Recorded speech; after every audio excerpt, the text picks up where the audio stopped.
Saudi Arabia, UAE அங்கே தான் நிறைய மேனுஃபேக்சர் பண்ணுறாங்க. ஏன்னா யூரியாவோட பேஸ் பொருள் என்ன?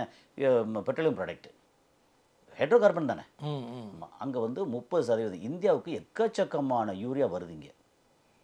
Okay, 30% urea.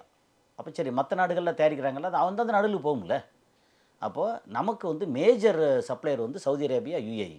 யூரியாவில் குரூட் ஆயில் வேறு, அது தனி. இந்த யூரியா அதெல்லாம் மேனுஃபேக்சர் பண்ணி இப்போ வந்து யூரியாவுக்கு வந்து ஜுபைல்னு ஒரு ஏரியா இருக்குது சவுதி அரேபியாவில். ஓகே, அங்கே இருக்குது மெத்தனால் ப்ரொடக்ஷன் இருக்குது. எல்லாமே நிறையா ரா மெட்டீரியலுக்கான மூலப்பொருட்கள் நிறையா வந்து அது பை ப்ராடக்டாக.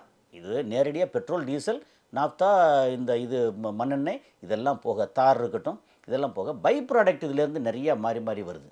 இதில் கிடைக்கக்கூடிய கேஸு, அதிலிருந்து வரக்கூடிய அந்த யூரியாவிலேருந்து, பிளாஸ்டிக்லேருந்து நிறையா பொருட்கள் இருக்குது. ஈவன் மருந்து பொருள், நம்ம சாப்பிட்ற எண்ணெய் இருக்குல்ல, அந்த எண்ணெயில் வேறு எல்லாம் ஏற்கனவே பேசியிருக்கோம், இதெல்லாம் இருக்குது.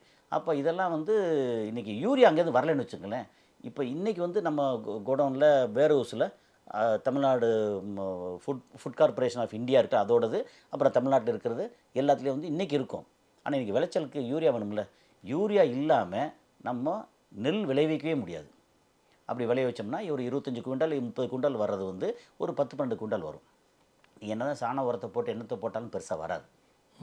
அப்போ அவ்வளோதான் வரும். ஓகே, முன்னாடி வந்து 6 மாத பயிர் பயங்கரமாக வளர்ந்துச்சு. இன்றைக்கி வந்து 3 மாதத்தில் வந்து இது கொடுத்துருது. அப்போ இந்த அளவுக்கு பிராய்லர் கோழி மாதிரி நம்ம வந்து ஹைப்ரிட் இதெல்லாம் வரப்போய் தான். அப்போ ஹைப்ரிட் நம்ம சீக்கிரம் நமக்கு வரணும் அப்படின்னா நமக்கு வந்து ரசாயன உரம் போட்டாகணும். அந்த ரசாயன உரம் வந்து யூரியா வடிவில் அங்கேருந்து வருது. சரி, யூரியா வந்து நைட்ரஜன், நமக்கு வந்து என்பிகே போடணும் அப்படின்னா டிஏபி, என்பிகே போடணும், அதுக்கும் யூரியா வேணும். மற்ற பாஸ்பரஸ் இருக்கட்டும், பொட்டாஸ் இருக்கட்டும்.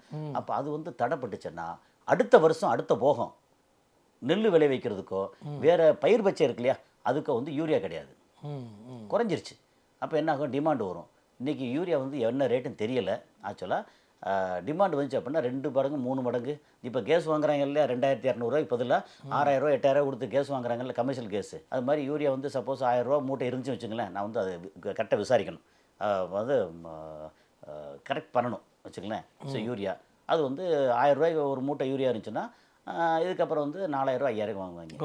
1000 யூரியா வாங்கி போட்டே நமக்கு கட்டுப்படி ஆகலை. 4000 போட்டு விவசாயத்தை எப்படி பண்ண முடியும்? இல்லை,